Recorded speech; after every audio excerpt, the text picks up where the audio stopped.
बंद करने से मना किया और हुक्म दिया कि सजदे में अपनी आंखें खुली रखें। इस हुक्म के पीछे गहरी हिकमत छुपी है। रसूल अल्लाह सल्लल्लाहु अलैहि वसल्लम के एक फरमान के मुताबिक एक इंसान सजदे की हालत में सबसे ज्यादा अल्लाह के करीब होता है। इस मुलाकात से पहले वो इंसान अल्लाह से मुलाकात की इजाज़त मांगता है, यानी नमाज पढ़ने की नीयत करता है। इसमें वो अपने दोनों हाथों को अपने दोनों कानों की लो के पास ले जाकर इकरार करता है कि वो एक अल्लाह के सामने हाजिर है। क्या आपने कभी सोचा है कि एक नमाजी अपने दोनों हाथ अपने कानों की लो के करीब क्यों ले जाता है, और औरतें नियत के बाद अपने सीने पर हाथ क्यों बांधती हैं? इसके पीछे साइंस की नज़र में हमारे दिमाग और दिल में छुपा हुआ एक राज मौजूद है। यह इंसानी फितरत का वही रहस्य है जो अल्लाह के सबसे करीबी लम्हों में खुलता है। अगर आप इस राज को जान लेंगे तो कभी भी नमाज से जी नहीं चुराएंगे। इंसानी दिमाग में करोड़ों न्यूरॉन खुलियां काम करते हैं और उन खुलियों में हर वक्त इलेक्ट्रिक करंट्स दौड़ती रहती हैं। इन्हीं करंट्स के जरिए हमारे ख्यालात, सोच, शोर और लाशोर दिमाग में सफ़र करते हैं। दिमाग में स्लॉट्स खाने भी होते हैं। हर खाने में कुछ अहम बातें होती हैं और कई बार वो बातें भी होती हैं जिन्हें शौर ने नज़रअंदाज कर दिया हो। जब कोई नमाजी अपने दोनों हाथ उठाकर सर के दोनों कानों की लो के करीब ले जाता है तो एक ख़ास इलेक्ट्रिक करंट फील होता है जो बारीक नस को अपना कंडेंसर बनाकर दिमाग में जाता है और वहाँ के स्पेस को चार्ज कर देता है।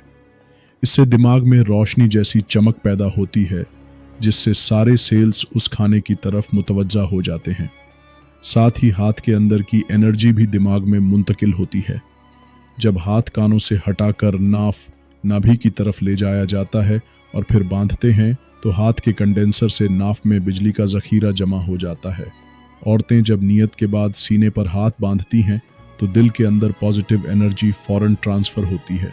औरतें जिस नस में वो ग्लैंड्स महसूस करती हैं वहाँ माओं की नमाज में असर आता है।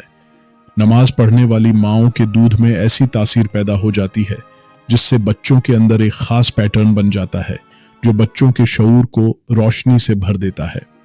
जदीद तहकीक, नई रिसर्च से यह साबित हो चुका है कि औरतें जब सीने पर हाथ रखकर ख़ास फोकस करती हैं तो वो दुनिया से हटकर एक पॉजिटिव ख्याल में खो जाती हैं, यानी अल्लाह की तरफ उनकी तवज्जो पूरी तरह हो जाती है। ऐसी हालत में एक ख़ास किस्म की वेव पैदा होती है जो बिल्कुल डार्विन के मुताबिक हल्के नीले या सफ़ेद रंग की होती है। वो रोशनी उनके जिस्म में दाखिल और बाहर होती रहती है और इसके असर से इम्यूनिटी बढ़ती है। ऐसा जिस्म कभी भी सेल कैंसर जैसी बीमारी में नहीं फंसता। मेडिकल साइंस बताती है कि सजदे की हालत में खून दिमाग की शिराओं की तरफ तेज़ी से जाता है जिससे आँखों और सर के बाकी हिस्सों में खून की सर्कुलेशन बेहतर होती है और दिमाग और नज़र दोनों तेज़ हो जाते हैं।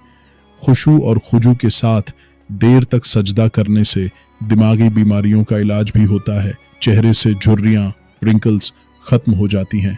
ज़्यादातर ग्लैंड्स सही काम करते हैं और इंसान की समझबूझ में इजाफा होता है। सही सजदा करने से बंद नाक, सर दर्द और ऐसे रोगों से शिफा मिलती है। एक अमेरिकन डॉक्टर के मुताबिक अगर औरतों को पता चल जाए कि नमाज में लंबे सजदे की वजह से चेहरा खूबसूरत हो जाता है और चेहरे पर नूर आ जाता है तो वे कभी सजदे से अपना सर नहीं उठाएंगी। सजदे की हालत में आंखें खुली रखने के पीछे भी एक बड़ी हिकमत छुपी है। इस हिकमत को जानने से पहले एक हदीस बताता चलूं। रसूलुल्लाह सल्लल्लाहु अलैहि वसल्लम का फरमान है, लोगों का क्या हाल है जो नमाज में अपनी नज़रें आसमान की तरफ उठाते हैं। यहाँ तक कि आप सल्लल्लाहु अलैहि वसल्लम ने फरमाया कि लोग इस हरकत से बाज आ जाएं वरना उनकी बिनाई ख़त्म हो जाएगी। बिनाई ख़त्म हो जाना यानी आँखों का अंधा हो जाना। अब इसके पीछे साइंस ये है कि नमाज के दौरान, ख़ासकर सजदे के दौरान, दिमाग में अल्फ़ा वेव एक्टिविटी में नुमाया इजाफा हो जाता है।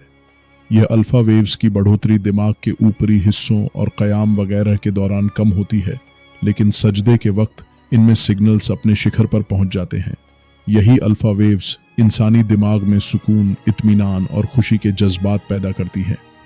एक वजह यह भी है कि नमाज में आंखें बंद करने से दिमाग में कई ख्यालात आ जाते हैं जिससे नमाज पर फोकस कम हो जाता है। यही वो वजह है कि रसूलुल्लाह सल्लल्लाहु अलैहि वसल्लम ने नमाज और ख़ास तौर पर सजदे में आंखें खुली रखने का हुक्म दिया। साइंस भी यही कहती है कि सजदे की हालत में इंसान के जिस्म का ज़्यादातर खून उसके दिमाग तक पहुंचता है। अगर उस हालत में आंखें बंद रखी जाएं तो दिमाग के जिन हिस्सों का फोकस नमाज पर होता है वह और दूसरी फालतू चीज़ों पर भी चला जाता है, जिससे दिमाग की इलेक्ट्रिक करंट्स में डिसबैलेंस आ सकता है। इससे दिमाग पर असर पड़ता है और इंसान की याददाश्त भी कमज़ोर हो सकती है।